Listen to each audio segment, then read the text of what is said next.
አርእስተ ዜና በአንዳንድ የሀገራችን ክፍሎች እርዳታን ምክንያት በማድረግ በተዋቀረ መንገድ ኦርቶዶክሳዊ ሃይማኖትን የማስካድ ተግባር እየተፈጸሙ መሆናቸው ተጠቆመ።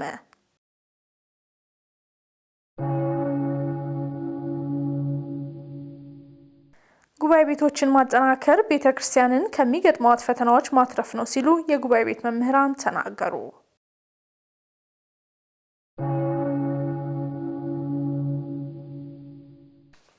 ሰላም እግዚአብሔር ቤተሰቦች ከማህበረ ቅዱሳን ቴሌቪዥን የዕለቱን አብይ ዜና ይዘንላችሁ ቀርበናል። ከዜናዎቹ ጋር አብሬያችሁ ቆይታ ማድረገው ኤልሳቤት ቤተነኝ። ከዜናዎቹ ጋር አብራችሁን ትሆኑ ዘንድ በአክብሮት እንጋብዛለን። እንደሚታወቀው ከጥር 25 ቀን 2018 ዓ.ም ጀምሮ ለ3 ተከታታይ ቀናት ጾመ ነነዌ እየተጾመ ይገኛል። በዚህ ጾም ምዕመናን በፍጹም ልቦና ወደ እግዚአብሔር መመለስን ከነነዌ ሰዎች ሊማሩ እንደሚገባ መምህራነ ቤተክርስቲያን ያስረዳሉ። ሀብቴ ብርሃኑ ተጨማሪ ዘገባ አለው። ነነዌ ከሜሶፖታሚያ ከተሞች ከነበሩት መካከል አንዷ ነበረች። ከሞሱል ከተማ በተቃራኒ ከባግዳድ ሰሜን ምዕራብ ላይ እንደነበረች በታሪክ ይነገራል። በከተማዋም ታዋቂ የነበረ አስታሮት የተባለ የጣዖት ቤት ነበረ። በዚህ ከተማ የሚኖሩት ሰዎች የሚሰሩት ክፋትና ኃጢአት እግዚአብሔርን ያስቆጣ ስለነበር እግዚአብሔር ግን ንስሐ ይገቡ ዘንድ ነቢዩ ዮናስ ልኮላቸው 3 ቀን ጾመዋል። በዚህ መሰረት እኛም ጾሙን መጾማችን ከችግር ያወጣናል በማለት አባ ወልደ ሚካኤል ስለ ጾሙ አስረድተዋል። እኛ እንግዲህ የምንጾመው የነነዌ ሰዎችን በ3 ቀን በጣም እግዚአብሔርን በድለው ስለነበረ በ3 ቀን አጠፋቸዋለሁ እና ሄደህ ንገር ተብሎ ነቢዩ ዮናስ ተልኮ በ3 ቀን ውስጥ እንደሚጠፉ ብናገር እኔ ሐሰተኛ እባላለሁ፣ ምክንያቱም አንተ መሐሪ አምላክ ስለሆንክ አታጠፋቸውም፣ ስለዚህ ይህን አላደርግም ብሎ ነቢዩ ይኮበልላል። ወደ ሌላ ሀገር ሲሄድ እግዚአብሔር ግን በራሱ መንገድ ነነዌ ያደርሶታል ማለት ነው። መጀመሪያ ወደ ባህሩ ጣሉኝ አላቸው። አይ ዝም ብለን ማንጥልም፣ ግን ዕጣ የደረሰበት ይጣላል ብለው ዕጣ ሲጣጣሉ ደረሰበት፣ ጣሉት። ከዛ በኋላ አሳንበሪው ውጦ 3 ቀን 3 ሌሊት በአሳንበሪው ሆድ ውስጥ አድሯል። ከዛ በኋላ ነነዌ ላይ ጥሎታል ማለት ነው። ሲያይ ነነዌ ሀገር ነው፣ ስለዚህ የእግዚአብሔር ፈቃድ ነው ብሎ አዋጁን መንገድ ጀመረ። አዋጁን ሲናገር በ3 ቀን ውስጥ ነነዌ ተጠፋለች ነው ያለው። ያው የተባለውን ነው ያደረገው። ይሄን ሲየሰሙ የነነዌ ሰዎች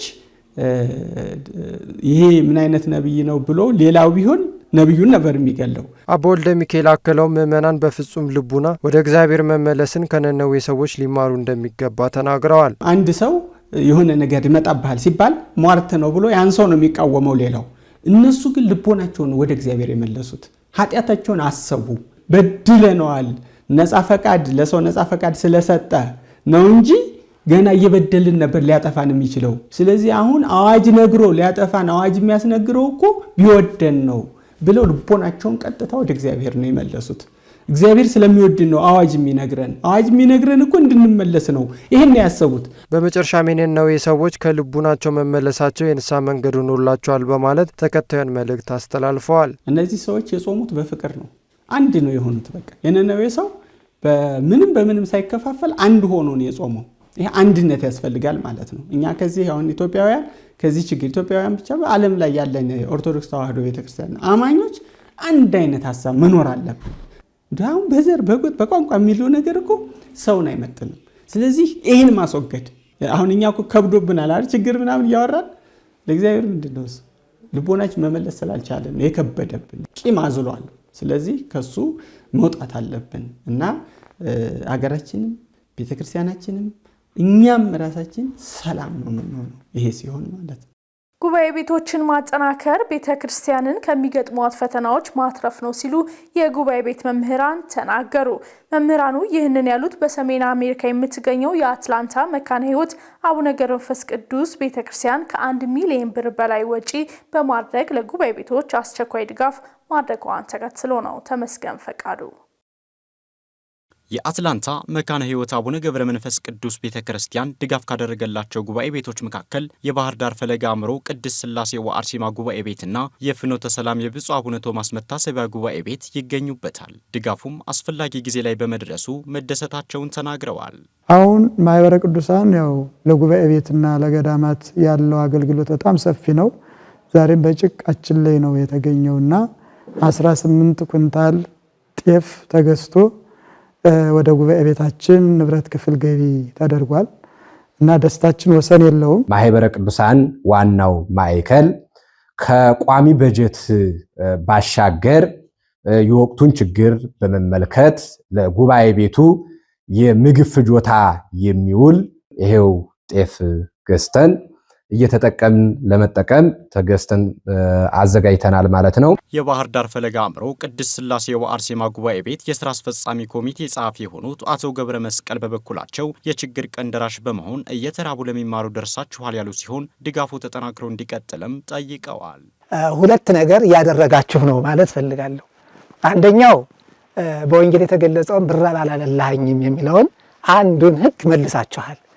ደግሞ ዝም ብሎ የሚራባውን ሳይሆን ግን እየተማሩ የሚራቡትን ነገ ለቤተክርስቲያን ተስፋ የሚሆኑትን ስለሰጣችሁ የበለጠ ጽፏ ጋላችሁ ማለት ነው።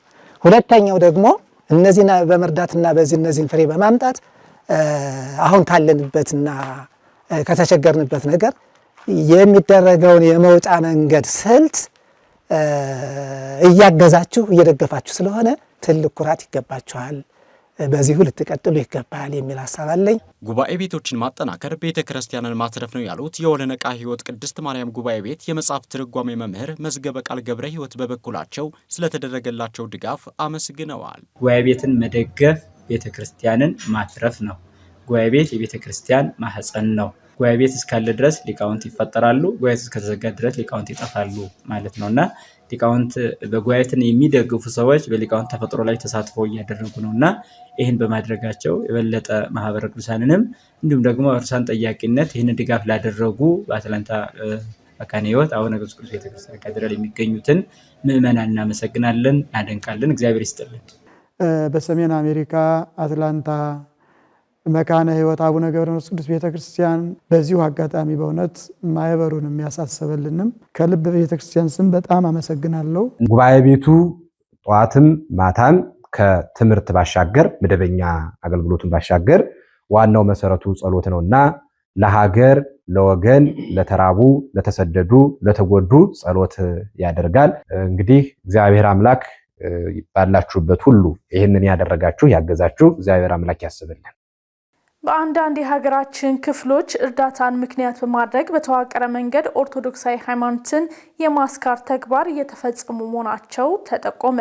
ይህንን ችግር ለመፍታት ቅድስት ቤተክርስቲያን ምዕመናኖቿን በስብከተ ወንጌል ታጠናክርና መሰል ስራዎችን መስራት ይጠበቅባታል ተብሏል። ሀብቴ ብርሃኑ በአሁኑ ሰዓት በአንዳንድ የሀገራችን ክፍሎች እርዳታዎችን መነሻ በማድረግ ኦርቶዶክሳውያንን ከሃይማኖታቸው የማስካር ተግባራት እየተከናወኑ መሆናቸውን በጣቢያችን በተላለፉ የተለያዩ መርሃ ግብሮች ላይ መዘገባችን ይታወሳል። እነዚህም ተግባራት አሁንም ድረስ መበራከት በኦርቶዶክሳውያን ላይ በርካታ ጫናዎችን እያደረሱ እንደሚገኙ መምህር ፍስሐ ተስፋዬ ተናግረዋል። ጥንቱንም በሃይማኖታችን በዘመነ ሰማዕታትም ወቅት ከሃዲያን ነገስታት እየተነሱ ክርስቲያኖችን ሃይማኖታቸውን ለማስካድ ያላደረጉት ነገር አልነበረም። ሆን ተብሎ ከሚደርስባቸው ጫናዎች መካከል የስነ ልቦና ጫና ሁሉ አለው። ምክንያቱም ነገ ሃይማኖታቸውን ማክበር እንዳይችሉ፣ መመስከር እንዳይችሉ፣ እንዳያመልኩ ስነ ልቦናዊ ጫና እያሳደሩባቸው ነው። ሌላው በሕገ መንግስቱ ተፈቅዷል የሚባለውን የእምነት ነፃነታቸውን ሁሉ እየተጋፏቸው ነው። አካላዊ ትንኮሳ ጭምር ነው የሚደረገው እና በተለያዩ ቦታዎች እንደምናየው በተለይ በሰሞኑ በጎንደርና በተለያዩ አካባቢዎች እየተደረገ ይሄ ፀሐይ የሞቀው ሀገር ያወቀው ጉዳይ ሆኗል። መምሮ አክሎም የተግባራቱ መስፋት ጉዳዩ ከቤተ ክርስቲያን ከሚመለከታቸው አካላት በሚፈለገው ልክ አለመስራታቸው መሆኑን አንስተዋል። እውነት ለመናገር ይሄ በዚህ ላይ ተወቃሹ የመጀመሪያው እኛው ነን። ምን ሆነው ራሳችን ነን። ምክንያቱም ምን ሰርተን ነው እኛ ሌሎች እስከዚህ ድረስ እየሰሩ ከሆነ እኛ ደግሞ እንዴት ነው ምን እየሰራን ያለ ነው? ብፁዓን አባቶቻችን ጀምሮ ከቅዱስ ሲኖዶስ ጀምሮ ይሄ ነገር መረጃው ደርሷቸው ከሆነ እንዴት ዝም ይባላል? እንዲህ በአደባባይ ሰው እስከዚህ ድረስ ሃይማኖቱን ለማስካድ ቆርጦ ሲነሳ፣ ከዛ በተጨማሪ ደግሞ ሕግም ቢሆን በግድ እንዴት የተፈቀደው ነገር ይታወቃል። በማስተማር በፈቃደኝነት ሃይማኖትን ሊያስተምር ይችላል አንድ ሰው። በግድ ግን በማስካድ ወይም ደግሞ በቃ ውስጥህን በሚረብሽ ሁኔታ እንዲህ አይነት አይን ያወጣ ነገር ሲፈጸም ሁሉንም ባለድርሻ አካላት ሊያነጋግር ሊያወያይ የሚገባ ጉዳይ ነው ብዬ ነው የማምነው። ችግሩ እንዲቀረፍ ቅድስት ቤተ ክርስቲያን የኃላፊነቷን መወጣትና ምዕመናንም በሃይማኖታቸው መጽናት ይጠበቅባቸዋል ብለዋል። ኃይሉን በካዱ የሃይማኖት መልክ ባላቸው ሰዎች እንዴት እኛ ክርስቲያኖች ሰማያዊ ጸጋ የምታጎናጽፈን ቤተክርስቲያናችንን ጥለን እናት ቤተክርስቲያናችንን ጥለን ለጨርቅ ለልብስ ከተወሰነ ጊዜ በኋላ ለሚበሰብስ ነገር እንዴት እንታለላለን? ስለዚህ ክርስቲያኖች በእውነት እንደነ ቅዱስ ቂርቆስ እኔ ክርስቲያን ነኝ እያሉ መመስከር መጠንከርን ነው እንጂ እንደው ለአላፊ ነገር መልፈስፈስ የለብንም። እንደ ቤተክርስቲያን ደግሞ ቤተክርስቲያን ባለብዙ መዋቅርና ባለብዙ ሀብት ናት። ብዙ ነገር ያላት ናት። ምን አለ እንደዚህ የተቸገሩትን ሰዎች ብታጠና ጥናት አድርጋ ቤተክርስቲያን መፍትሄውም መፈለግ ትችላለች። አያቅታትም። ሀገር ናት ቤተክርስቲያን፣ ሰፊ ናት። ስለዚህ ለክርስቲያኖች ለልጆቿ የማትሆንበት ምንም ምክንያት የለም።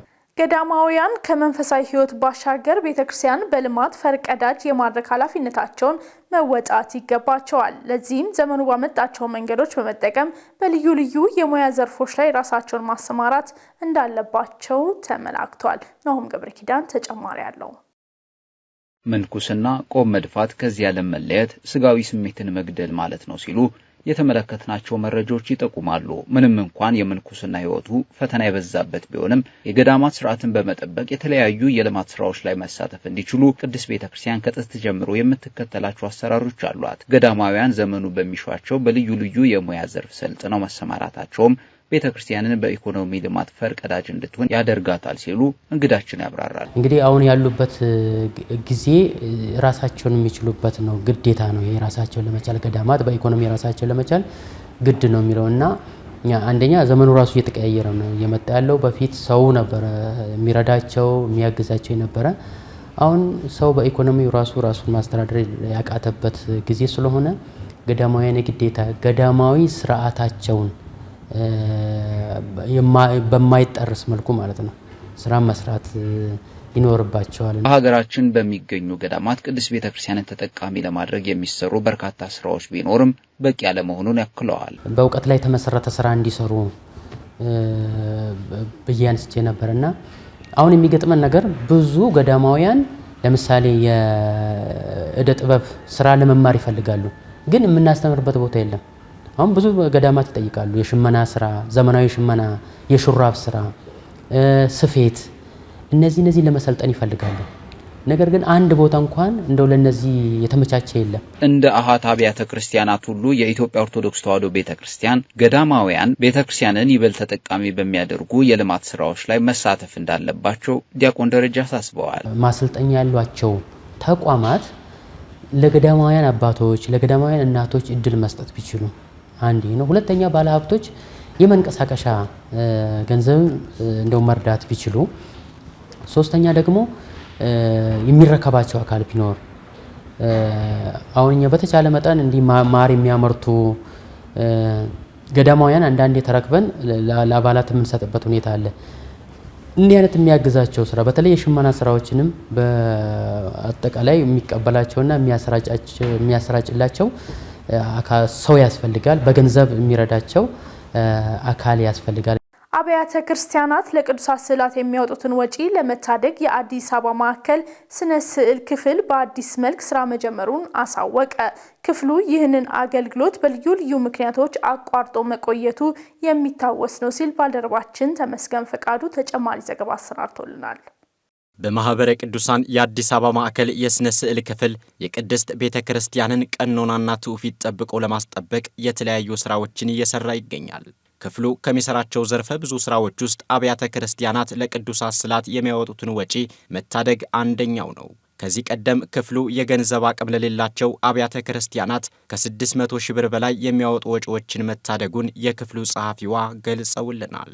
በዋነኝነት የገንዘብ አቅም ለሌላቸው ቤተክርስቲያናት ስዕሉን በመስራት የኢትዮጵያ ኦርቶዶክስ ተዋሕዶ ቤተክርስቲያንን ትውፊት በጠበቀ መልኩ ስዕሎችን በመስራት ማቅረብ እንዲሁም ደግሞ መለጠፍ ነው። በዚህም ወደ 5 ቤተክርስቲያን የሚደርሱ ስራዎችን ሰርቷል። ለምሳሌ ለአብነት ያክል የአዳማ ቅድስት ኪዳነ ምሕረት ቢልቢሎ ቅድስት ኪዳነ ምሕረት ቤተክርስቲያን፣ ኮየፈጬ መድኃኔዓለም ቤተክርስቲያን፣ ጸደኒያ ማርያም እንዲሁም ሌሎችንም በመስራት እንዳጠቃላይ ወደ 600 ሺህ ብር የሚሆኑ ገንዘቦችን ለመታደግ ችሏል ማለት ነው። ክፍሉ ይህንን አገልግሎት በልዩ ልዩ ምክንያቶች ለዓመታት አቋርጦ ቢሆንም አሁን ላይ አጠናክሮ መጀመሩን አክለው ተናግረዋል። ለተወሰኑ ጊዜያት የቅዱሳት ስዕላት ስራ ተቋርጦ ነበረ። እሱም የሆነበት ምክንያት ክፍሉ ስቱዲዮ አልነበረውም። በዚህ ምክንያት ኦልሞስት ለ2 ዓመት ያክል ቅዱሳት ስዕላትን እየሰራን አልነበረም። አሁን ክፍሉ ስራውን በአዲስ መልክ ጀምሯል። በዋናነት ቀጣይ ከምናደርገው ስራ ውስጥ እንደ በፊቱ የገንዘብ አቅም ለሌላቸው ቤተክርስቲያናት ቅዱሳት ስዕላትን መስራት ነው። እንዲሁም ከዚህ በተጨማሪ ደግሞ አቅም ላላቸው ቤተክርስቲያናት ከተጋነነ ወጪ በማዳን ስዕላትን ሰርተን ለማስረከብ አቅደናል።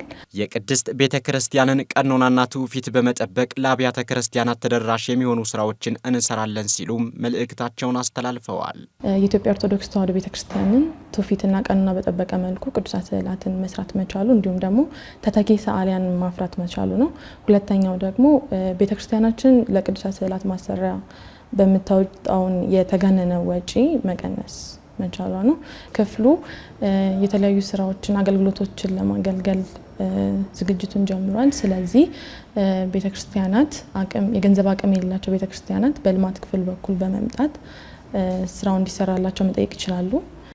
በዛሬው ዕለት ታስበው ከሚውሉት ቅዱሳን መካከል ቅዱስ ሄኖክን የተመለከተ አጭር ታሪክ ወደ እናንተ ይደርሳል። እሱን ተከታትለን ተመልሰን እንገናኝ። በመባረቅትና በነፋስ ላይ ተጭኖ ወደ ሰማይ ያረገ ስለ አዳምም እንዲህ አለ፣ እነሆ በሬ ከምድር ወጣ ጻዕዳም ሆነ በማለት ስለ አዳም የተናገረ፣ ስለ ሔዋንም ደግሞ ሴት እንቦሳ ከእርሱ ወጣች በማለት የተናገረ ሄኖክ ወደ ሰማይ ያረገ። በሰማይ ገጽ ስለሚመላለሱ ብርሃናት አንዱ በየወገናቸው በሰለጠኑበትና በተሰየሙበት ጸንተው ይኖራሉ በማለት የተናገረ ቅዱስ ሄኖክ ስለ ነፍሳትም መውጫዎች እንዲህ ብሎ ተናገረ።